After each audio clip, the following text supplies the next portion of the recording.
Hello, everybody. I'm Larry Kudlow. So, some brief stuff on the G7 meeting in Charlevoix. My high school French pronunciation is going good. Basically, the key points: number one, economic growth. The United States now has the fastest growing economy in the world, according to the OECD, or at least the fastest growing economy among the industrialized nations. Second, there will be trade discussions, as you might imagine. Third, there will be some important bilateral meetings. President Trump will be meeting with Prime Minister Trudeau and President Macron. Important bilaterals.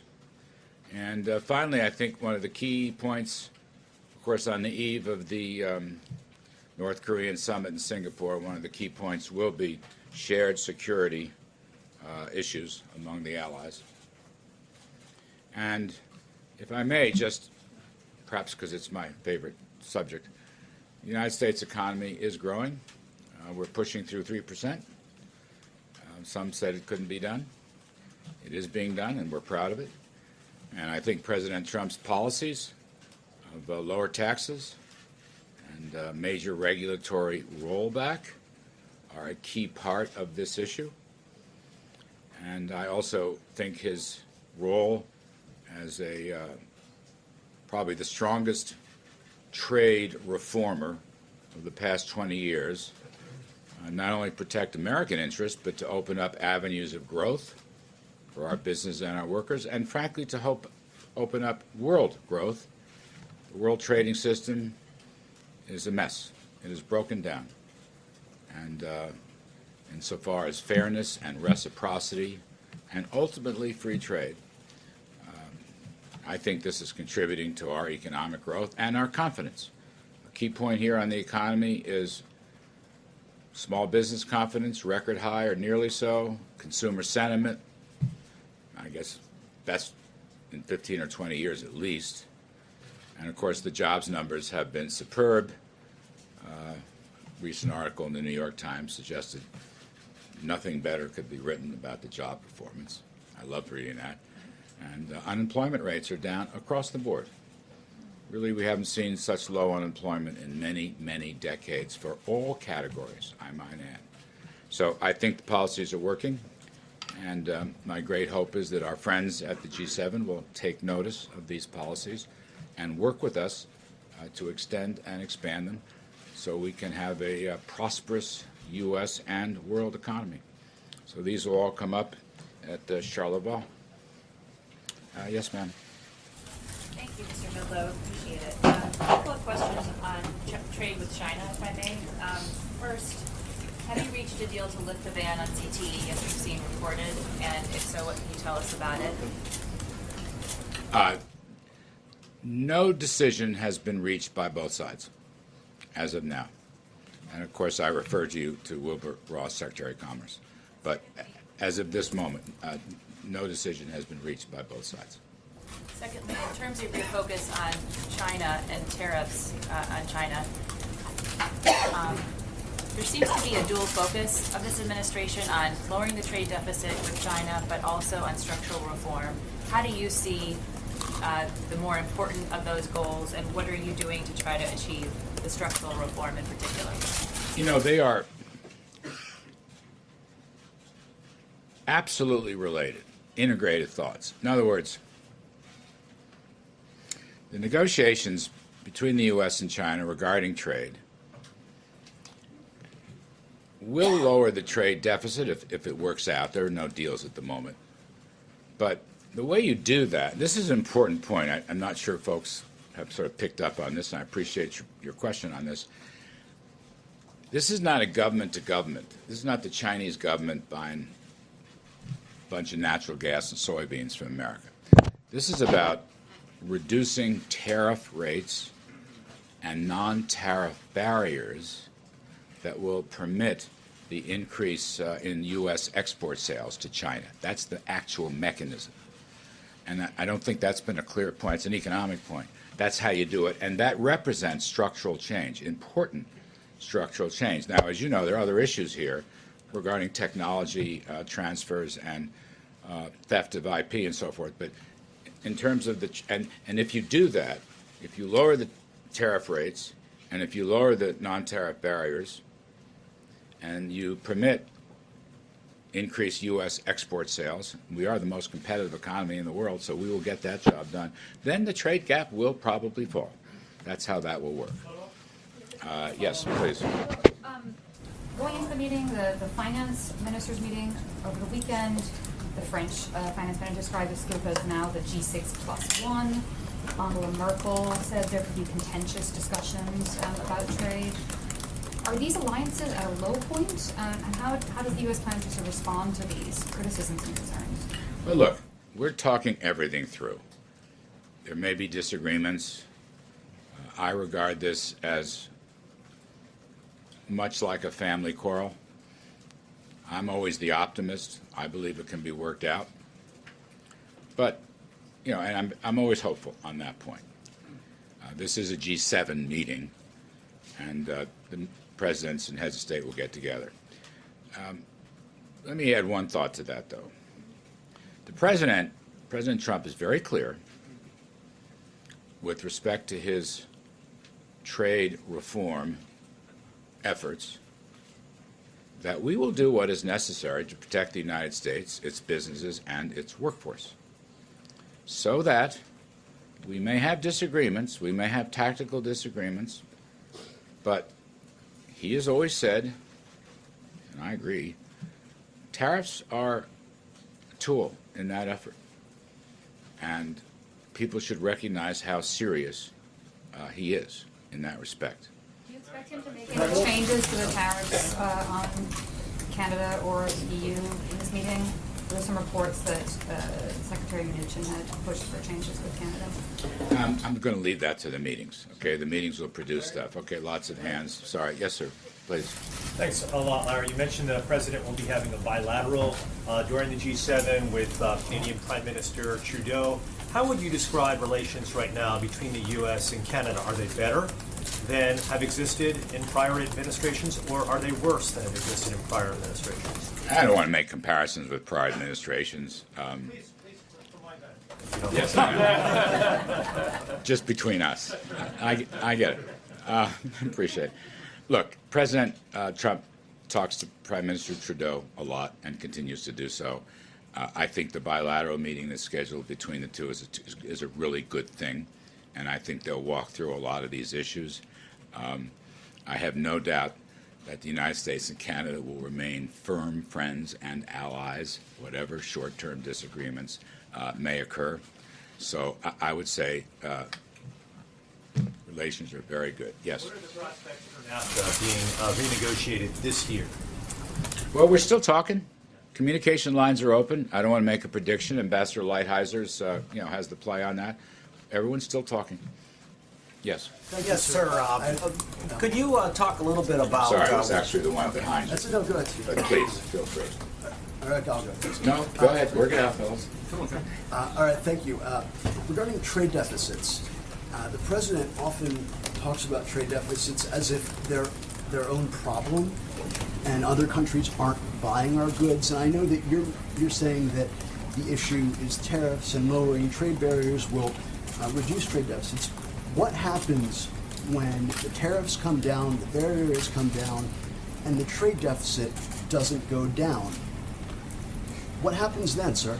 Well, look, supply and demand in global markets subject to macroeconomic factors, that stuff's pretty hard to predict. But I think it is reasonable to assume that if our neighbors and allies and whoever lower their trade barriers, we will export significantly more, frankly, across the board. And if I could expand on that thought, the United States economy is going through very positive transformation right now. As I said earlier, lower tax rates, rollback of regulations, the war against business is over, the war against success is over, the war against energy is over. We have now freed up the animal spirits. You can see that by the confidence indexes. We're rolling. The U.S. economy is rolling. So if you give us a chance, foreign countries, we will fill that bill. We will increase export sales in a significant way. Now, I can't promise, nor would I predict, future trade gaps, but I'm saying it is bound to have a positive impact. When the president talks about, for instance, automobiles, he complains that, for instance, Germans don't buy American cars. You know, Germany has a luxury car industry that's world renowned. Why would they buy our own cars? That's supply and demand right there. It sounds often like the president's problem is that other countries aren't buying our goods, not that we're not able to sell them to other countries. By and large, I don't agree with that. But let me just back up. Here's the president's key thought on this: reciprocity. And one of the problems, one of the reasons for the breakdown of the trading system, the world trading system as I described, which the president is trying to fix, in the last 20 some odd years, we've seen a lack of discipline. Tariff, non-tariff barriers have gone up. There has been a lot of protectionism. The United States, by the way, we have the lowest average tariff in the world. And if you go down a laundry list of industries, you will see we are much lower. Our tariff rates are much lower than our competitors. So his point is we should all have a level playing field. He calls it reciprocity. I think it's a very apt description. And that's the problem. If you bring down the barriers and you equalize the level the playing field, then we'll let nature take its course. We'll let markets take their course, and we will see. But I think the products we make here have improved enormously and will continue to improve enormously, and that's really the message of this economic recovery. So we'll wait and see on that. But that's the mechanism. As I said to the other question, the way you lower your trade gap, the way you increase your exports is lower the barriers. And again, I want to say other presidents in both parties have paid lip service to this issue of the lack of reciprocity and China's particularly bad behavior. But nothing ever comes of it. This president has the backbone to take the fight, and he will continue to make the fight because he believes it is in the best interest of the United States and also the rest of the world. Yes? The question that they're asking the world capitals is the United States committed to a framework that was set up at the World Trade Organization? Is President Trump backing away from GATT and the WTO? No. Look, let me be very clear. Important question. Don't blame Trump. Blame the nations that have broken away from those conditions. Very important point. All right? I'm not here at the podium to call out countries and individual names and so forth, but you know from our own work, Trump's trying to fix this broken system. It was a good system. I agree with you. And it lasted for a bunch of decades. But that system has been broken in the last 20 years plus. The World Trade Organization, for example, has become completely ineffectual. And even when it makes decisions, even in the rare moments when it makes decisions, important countries don't even abide by them.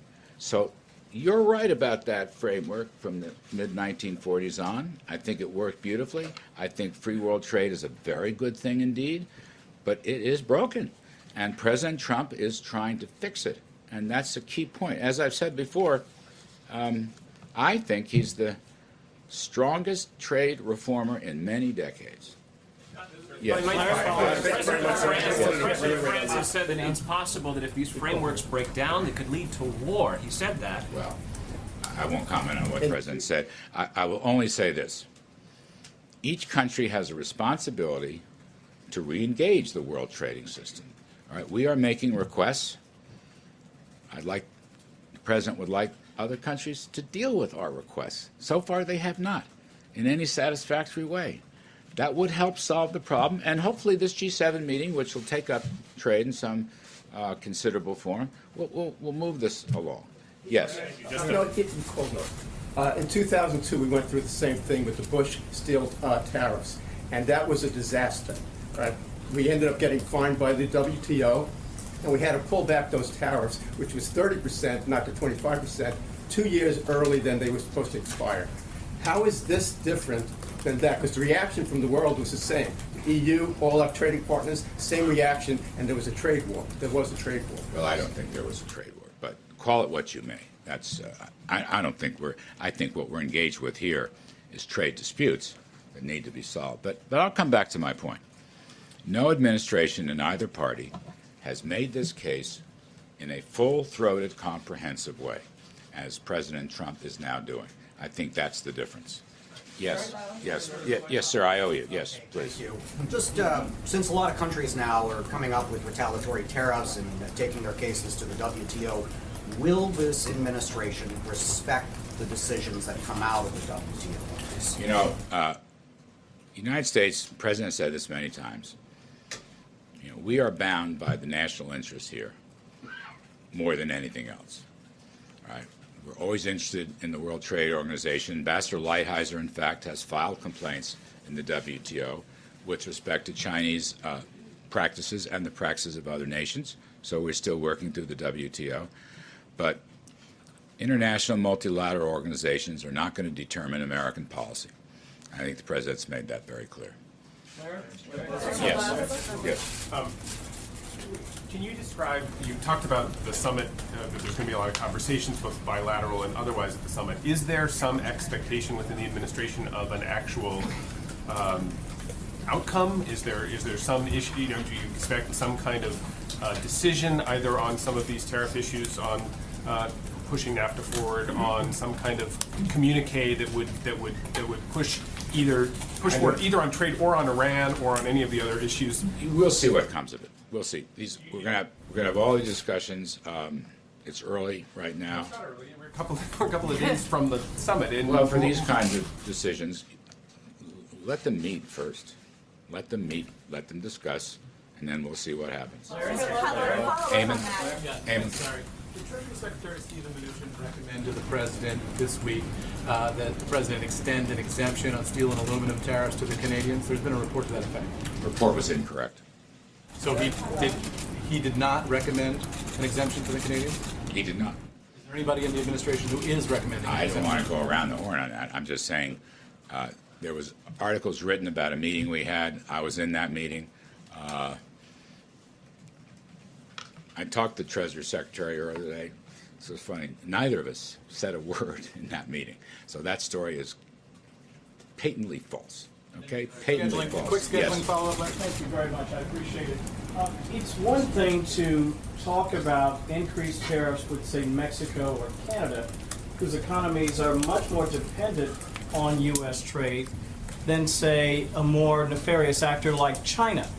How is it in China's interest to have a meeting of the minds or even come to some sort of an agreement to level the playing field, considering the massive amount of trade that happens between our two countries?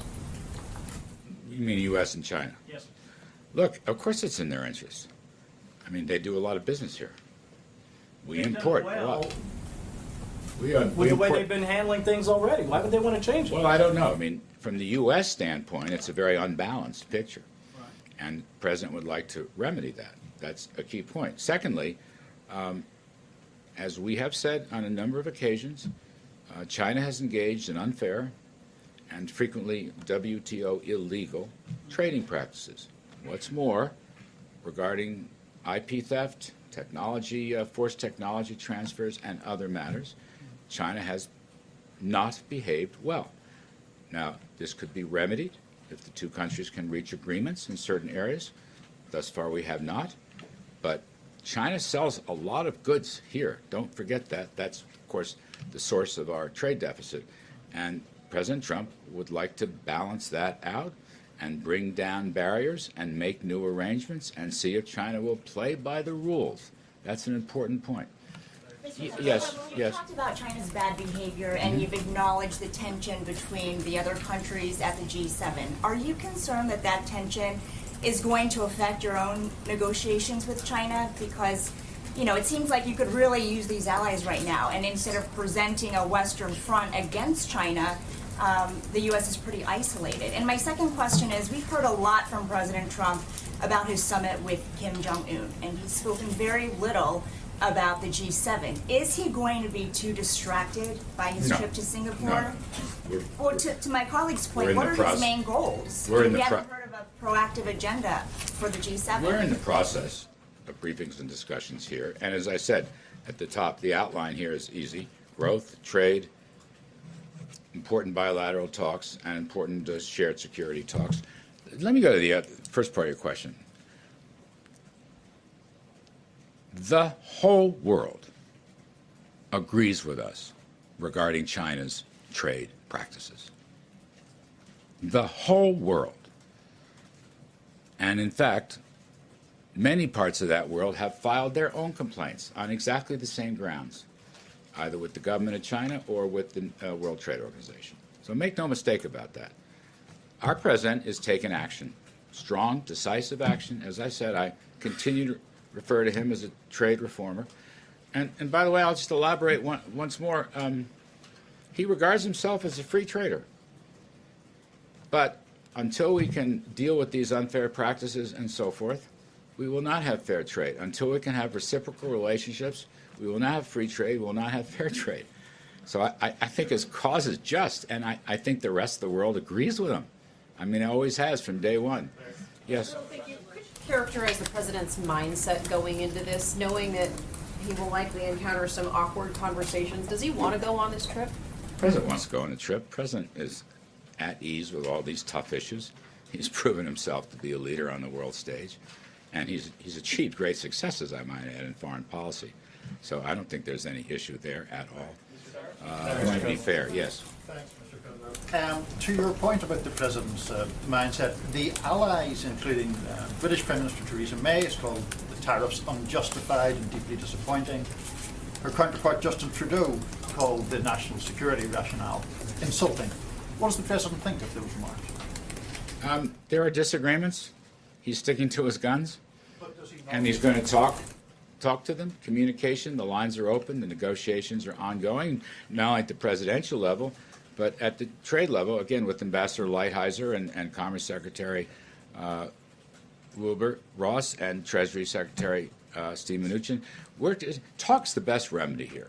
All right? We have different points of view in some cases. In some cases, they're tactical questions. My view, we can get through this. We have in the past. But do those tensions with stalwart allies not give him pause about the call? Of course, he's No, pursuing. look, there's always tensions about something. There's always tension about something. Last one, yes. If I can, just help us understand how to read the president's words. He tweeted this week, best economy and jobs ever, but unemployment, as you know, though there's a good story to tell, unemployment is not at an all-time low. GDP growth is not at an all-time high. So while the economy is doing well, how should we read the president's words? Is it hyperbole? Should we not take him literally? It's factual. But in A fact, the economy, 3.8% unemployment rate is among the lowest on record. correct, That's 2.5% in 1953. So it's not the best ever. So it is hyperbole. Well, Do you agree?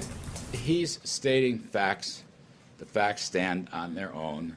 I'm not going to quibble with you about such things. Regarding 3% growth,